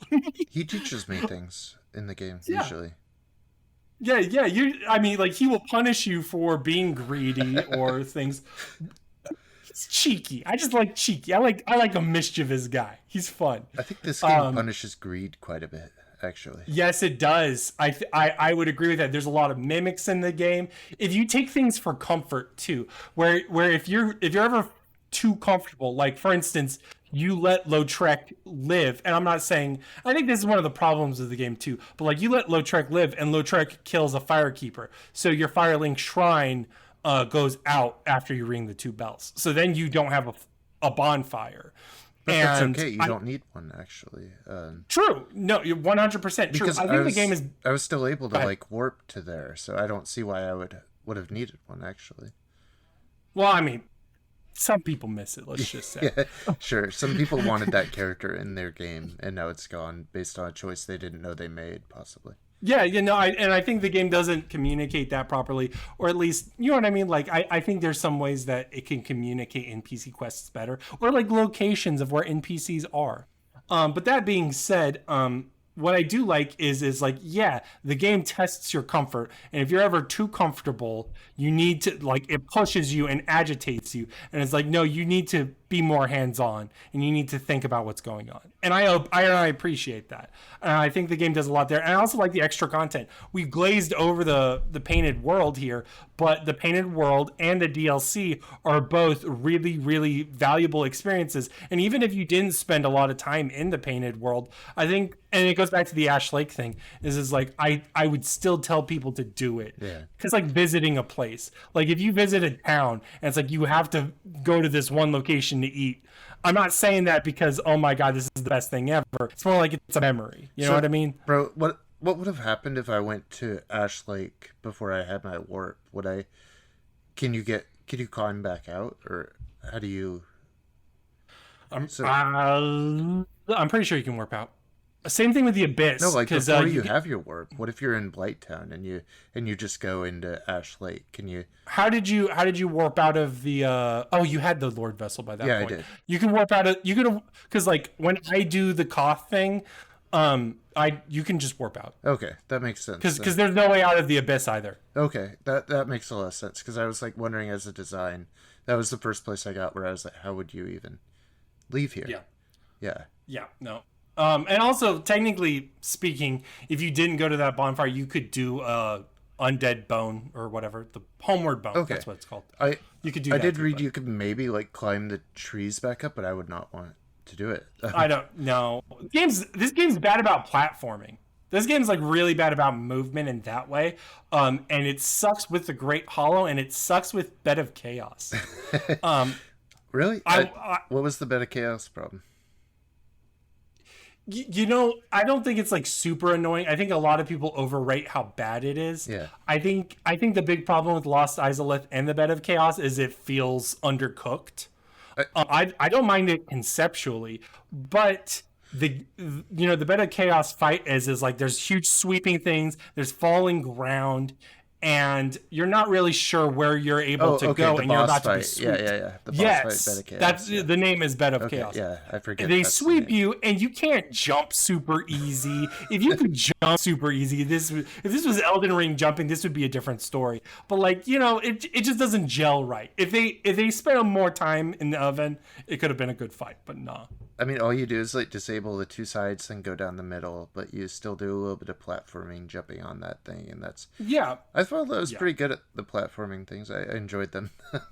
Maybe from the Blighttown, I spent so long there. Yeah. I mean, I don't hate them, and I also like the fact that it saves your progress. Like if you die, it remembers if you killed the sides or not. Right. Yeah. That's because she just sweeps you off. I mean, like. Yeah, I mean, there's no like skill way around it. It's just whether or not you get swept. Well, no, I mean, like there's it's a strategy. I'll just leave it at that. Okay. It's annoying. Yeah. Well, when I got to the area before New Izalith is the fire area, the demons. Yes, what's the demon ruins or whatever. The demon ruins or whatever. I kind of ran where through you fought them. the demon fire sage. Yeah. And the centipede. Yeah. Yeah. What about it? Well, I just ran through them. Like, there were all these beasts there, and then the Capra demons, and I didn't do any of that, and I felt regretful or something that it was just... Well, Cal, I'm going to unlock something in your brain. Yeah. And this is my cynicism here. You can do that with most enemies in these fucking games. Yeah, I realized that when I was in the... what was it?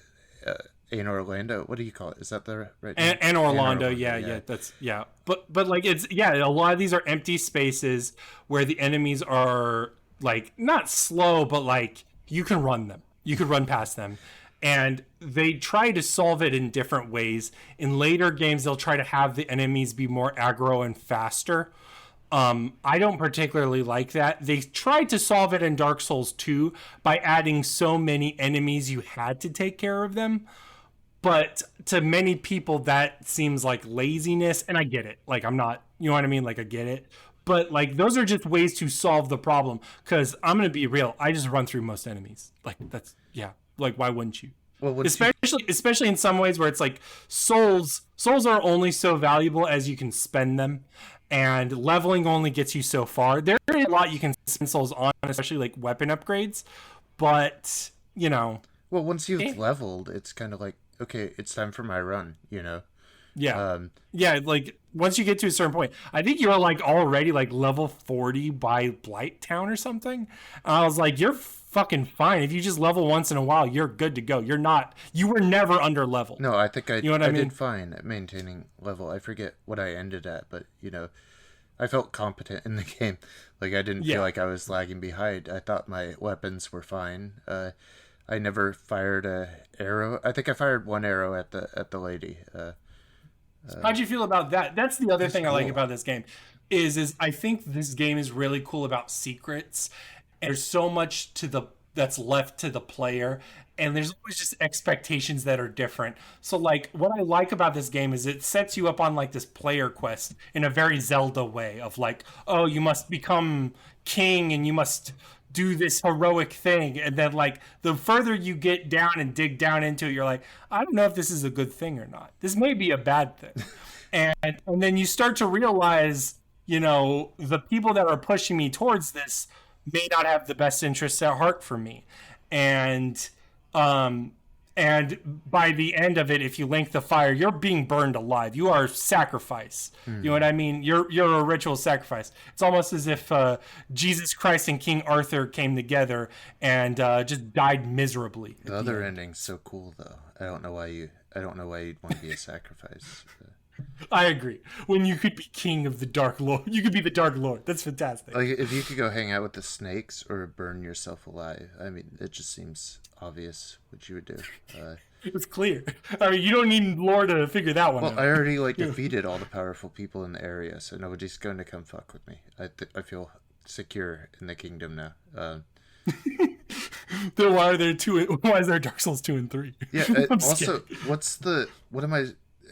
am I supposed to take anything away from the loop that I'm the same character?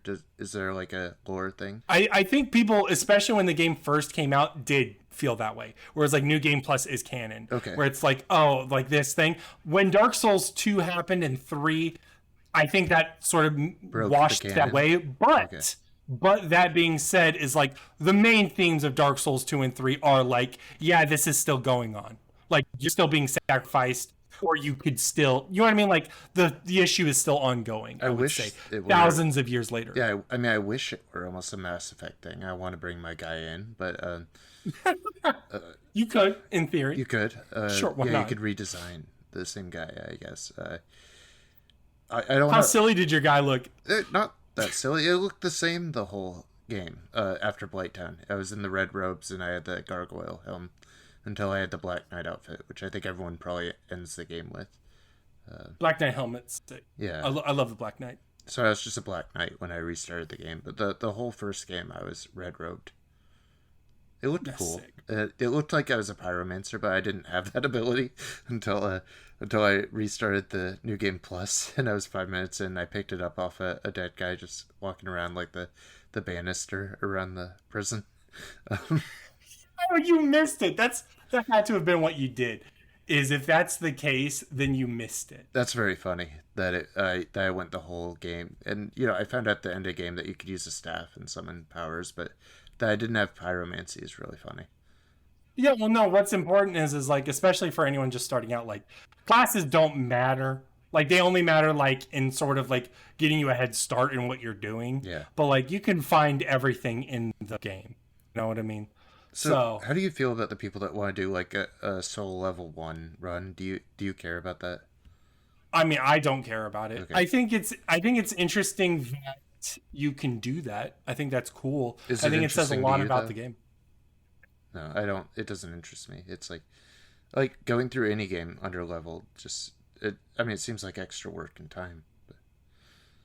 Yeah, well, what's interesting is things like the pyromancy flame. This is one of the big things I do know.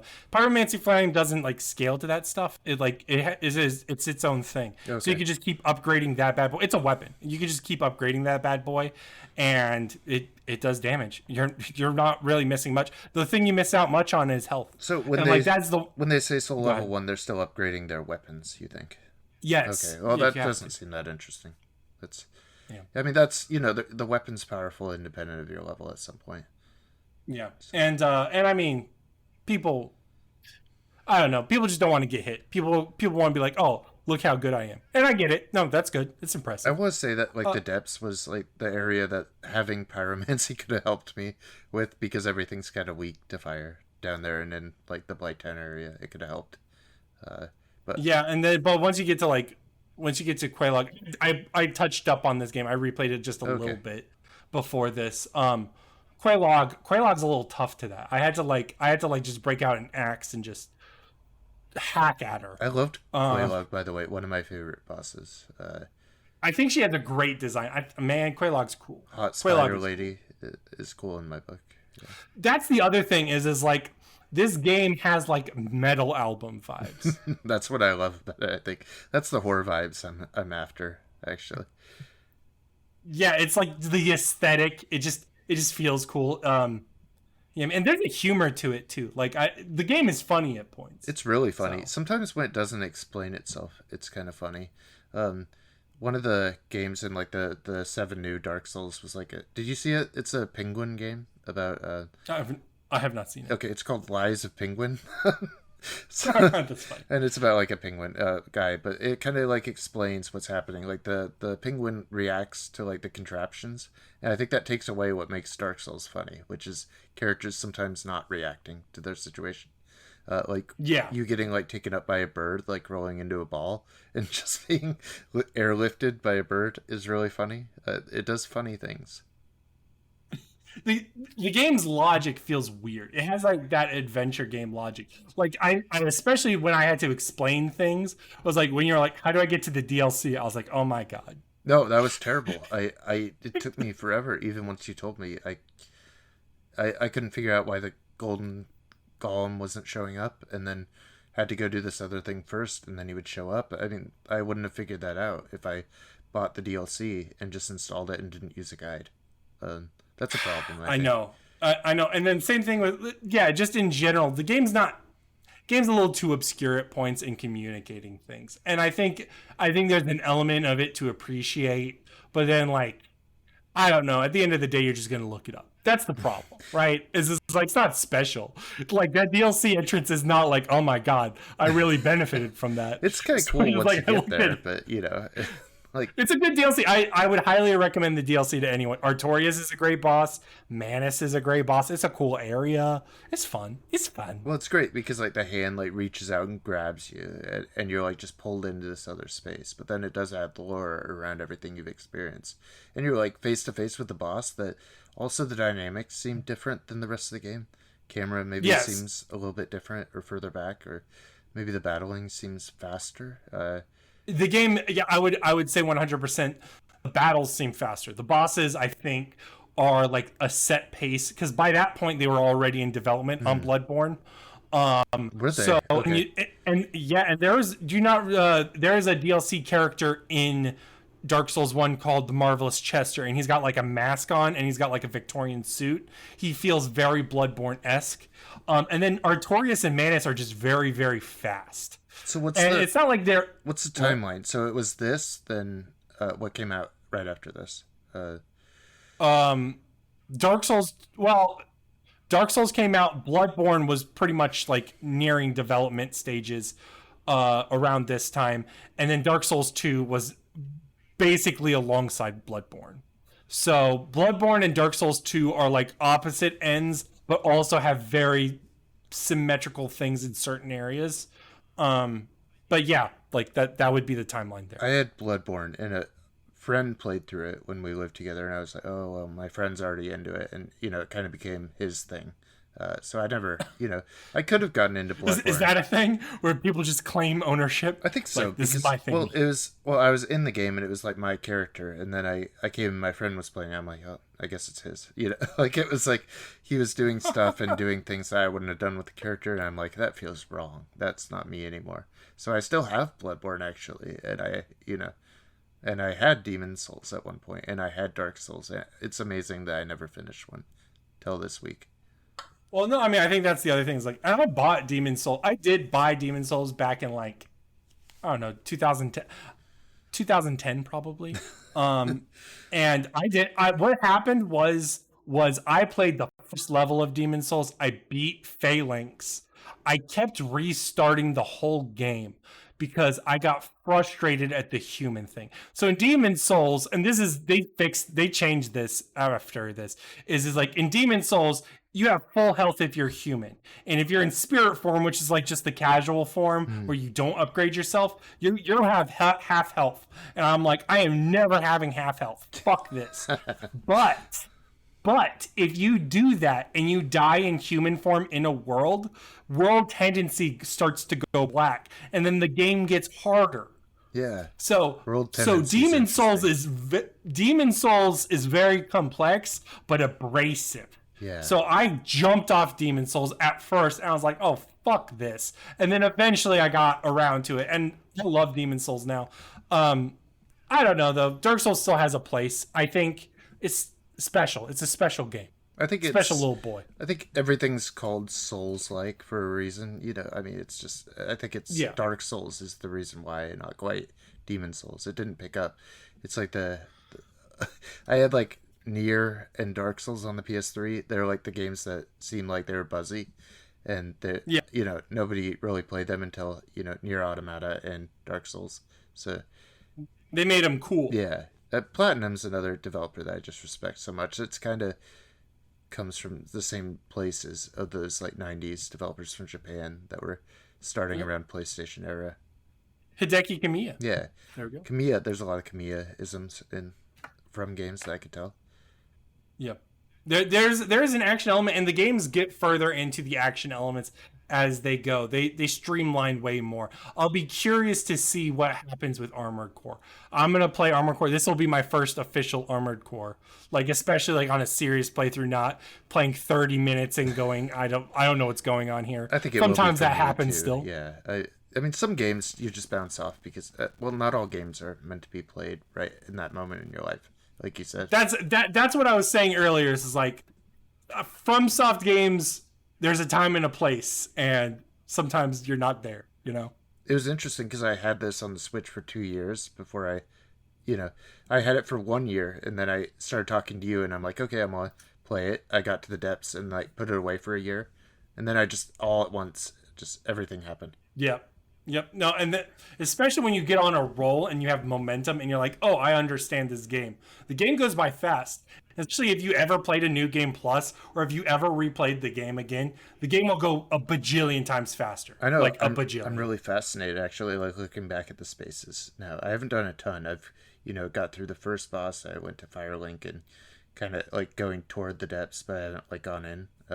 But the spaces feel smaller now because you're like, I know where everything is. Like, I know where I am. It's like when you're a child, but then you revisit as an adult. It's totally different. Like the small town. Yeah. Yeah, this is my small town. This cursed place. Seattle's too big. I did watch some of the illusory walls of like spaces that are unfinished, and just like the level of depth that people dig into Dark Souls with is unlike any other game that I can imagine.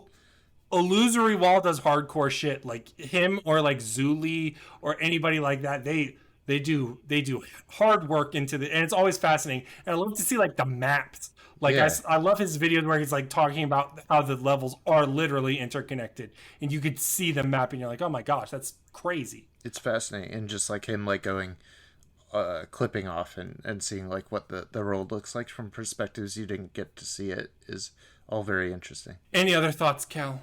Have we gone like too deep? Is this like maybe just deep enough for someone that's into Dark Souls? But I tried not to go super balls to the wall. Do you have questions? I can go balls to the wall deep now if you ask questions. This will be the extended segment here. Well, is the world impactful to like the next two games, or are they something else? Like, what do you mean? Is the lore significant going into Dark Souls 2? Is it expansive? Is it reflective? Because it's a new game director, right? Yes. So, all right, I guess to say it like this. So, Miyazaki, the director of this game, he moved on to Bloodborne, and most of his team went to Bloodborne. So, there's like a sort of meme / thing going around that the B team made Dark Souls 2. I don't think that's fair to the developers. No, that's never fair. Tanamura. Okay, so and I also went through development hell. Shibuya was the original director of Dark Souls 2. He ended up getting off the project like halfway through. There was a bunch of assets made, and then Tanamura, who's been around since the Kingsfield games, had to make a Dark Souls 2 with what he had. So he really salvaged the project into something good. But to answer the question, how do the sequels function? What happens is Dark Souls 2 is I'm trying to think of the way to say it. The game is about how distant of a time it is. So like the premise of Dark Souls 2 is like, imagine Dark Souls 1 happened so long ago that it doesn't matter to anybody, but it's still happening. Okay, and it's still ongoing. It's just like the cycle, the flames. Yeah. But like for instance, the gods of Dark Souls 1 are forgotten. Like in Dark Souls 2, it tries to do like a Roman thing where it's like they renamed the gods. So like it tries to do a history thing. A good visual metaphor for Dark Souls 2 would be the Lord Vessel, the giant bowl in Dark Souls 1. That is a very small broken piece of pottery in a basement.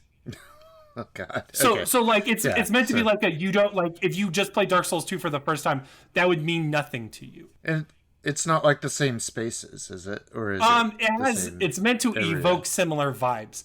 There is like there's similar sections, and there are meant to be repeats and echoes thematically. So it's like, yes, you're fighting a giant pile of corpses like Nido, or you're fighting a hot woman that is a part of an arachnid, only now it's a scorpion. You know what I mean? Okay. So like there's repeats, and I will say, after what happened with 2, people, I don't know if it was backlash or they just changed perspectives. Dark Souls 3 deals a lot more hands-on with the story. So like Gwyn and all that stuff. It's the same director as 1, right? It's like the director comes back and he sort of makes things a little bit more streamlined into, well, we're going to address what happens in 1. I think a game director is very important in the right studio. There are a lot of American games where you can't tell who was director between even sequels of franchises.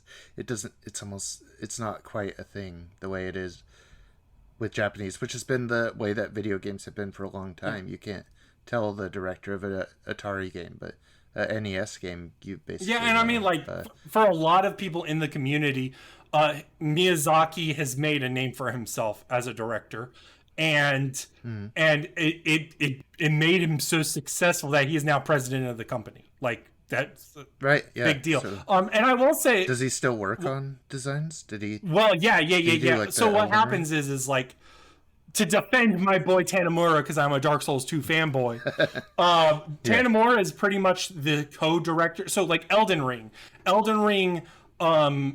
Miyazaki directed, co-directed with Tanamura. So I'm guessing, I'm getting like a weird feedback. But there can still contributes. I don't think he directed Armored Core. I think what happens is he sets up development, sets the direction, and then lets the director handle things. He's also very collaborative. I have seen, like, in interviews and just the process in general, that he is very open to other people in a community sense for development. Here's a good example here. I've got 2 examples. So Guinevere, the goddess lady, right? You remember her for her assets, right? Yeah, amazing chess ahead. Sure. Originally, that was not a thing. That was not actually going to be a thing. No, like what happened was the person drew it was super proud of the boobs, and Miyazaki was like, if you're that proud of it, sure. I think it's the only time you have to kneel in the game, which is interesting. And then another example is there's a lot of artistic liberties with translation.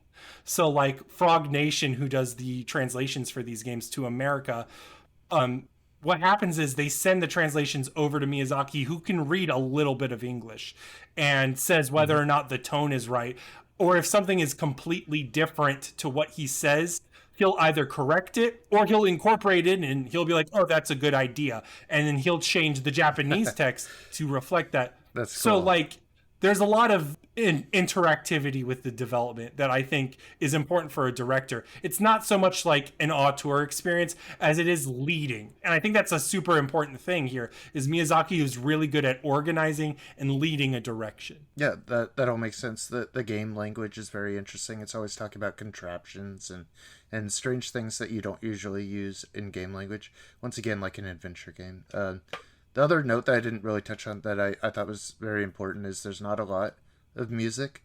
It's used so sparingly, but it's so effective when it's used. Yeah, and you remember it, like you'll vividly remember what you're left with, and that's so cool. Like, yeah. If there's music all the time, you wouldn't remember the music. Yep. And then like when it happens, it's either bombastic, so it's like, oh my god, fuck yeah, or it's like sorrowful, and like there's like a, you know, a lot of those moments we talked about earlier regarding boss fights, like the Moonlight Butterfly. The Moonlight Butterfly's theme is very sad.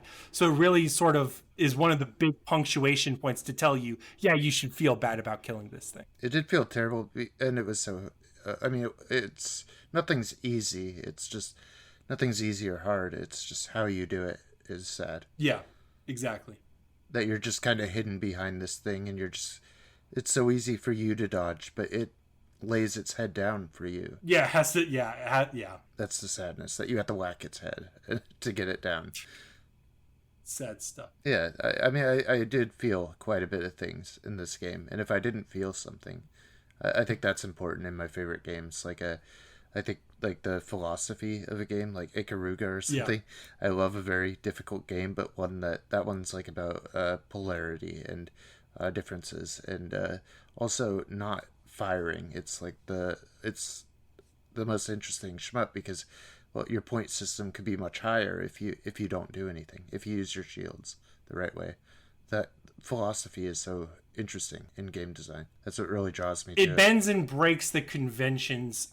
Like Ikaruga, it bends and breaks the conventions of what the genre is supposed to be. So when it does that, it really starts to pop as its own identity. And I think Dark Souls does that too. Yeah, just fucking... I think it's a really good conversation. I think having this beginning perspective, I hope, is meaningful to someone else, because a great experience. Oh, and also, I'll say to you is like, it also transforms a bit after you're comfortable with it. Like, I don't know how much you're going to replay it. You may not replay it at all. But like, if you play it down the road 5 years from now, it'll be a different experience for you. And it'll be super fun. I don't know. It's something that sticks with you. It's like a movie. It's like your favorite fucking movie. When you put it on in the background, you're like, oh, this is comfy. Yeah, I'm not deleting it from the Switch. I have thought of playing it on Xbox, seeing what 60 frames per second might feel like. Oh, don't spoil yourself now. Yeah, I don't want to do that. Once they put Dark Souls 2 on the Switch too, then I'm good. They're not going to do that. Once you said on the second Switch, once maybe. You said that the game slowed down a little bit when there was a lot of enemies, I was like, oh, Dark Souls 2's done. That's not happening. There was the Demon's Chamber one where there's all the like the Tauruses or whatever, and once I approached them, it became like just it became like Kingsfield frame rate. Yeah, Dark Souls 2 is not happening on the Switch then. No. Oh well. No. It's so good on a Nintendo platform because they have a lot in common somehow. It's like that. It feels very classic. It feels classic in a way that's like, I guess it's a thing to say that I'm glad we kept talking here. Is like, let's look at the games that came out in 2011, Cal. Do you remember the games that came out in fucking 2011? Well, I remember Deadly Premonitions 2010. That's my main note around this period. Well, let's just say Deadly Premonition was a bar of quality compared to some AAA games. Well, of course, it's the best game of that year, 2010. No, but you know what I mean. Is like AAA games back in 2011, things were very stale, especially like in terms of tutorializing. I think that's a big thing here. I think that's one of the reasons why people kept claiming or overhyping the difficulty was back in 2011, the games were starting to phase into QTEs, tutorials, and a heavy sense of just guiding a player cinematically. And we haven't gotten out of that era. That era is just evolving in different ways. but Dark Souls was sort of a refutation or a justification for no, old game design principles are still valid. You know? Did it really come out like the same year as like Skyrim? Was that? I think so. Yeah. That looks like 2011. I mean, that's very interesting. Yeah. As like a counterpoint of how messy a fantasy design could be without principles and without philosophy. Yep. Looks like yeah. I mean that looks like a messy year. Portal 2 maybe is my highlight. Yeah, I would say probably Portal 2 is probably the best of 2011. Yeah. Aside from Dark Souls, of course. Yeah, it's hard for me to say now. Both two of my favorite games. Yeah.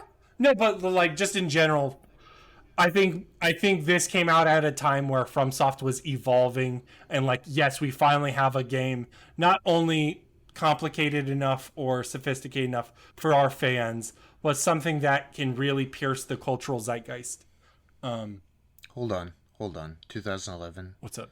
Oh, I have breaking news. Pushmo came out, saving the episode for Pavlos, who is very disappointed in the outcome of the show. I played Pushmo. Pushmo was good. I love Pushmo. Pushmo belonged on the 3DS because I liked the 3D. That was the only game I liked the 3D for 3DS. Well, they say like Mario Land 3D might have like some of those same like tendencies like in the world design, but I don't care about that. I think it's interesting as a puzzle. Yeah. 3DS used as a puzzle is very interesting.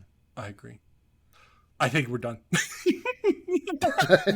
Yeah, go play Pushmo. Go play Pushmo, Cal. Thank you for joining me, and thank you for this experience. I think this is probably what I wanted a Dark Souls conversation to be.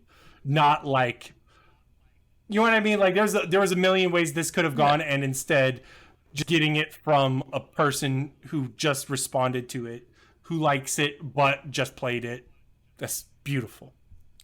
And still pronounces like some of the things wrong, but also has like stirring emotional connection to it. I think it's interesting. The game's hard with pronunciation sometimes, because sometimes they don't say the name out loud. Yeah. Well, thank you so much for having me. I think it was a blast. No prob. We're fading out because I don't know the next game. I think the next game is Riven. I think we're doing Riven still. Is this a bridge between like PAX also? Is Murph going to be? Yeah. He's skipping next week for PAX. That's what's going on. I'll also be there. I guess I'm announcing. There you go. That's what I'm talking. Have you already booked appointments yet?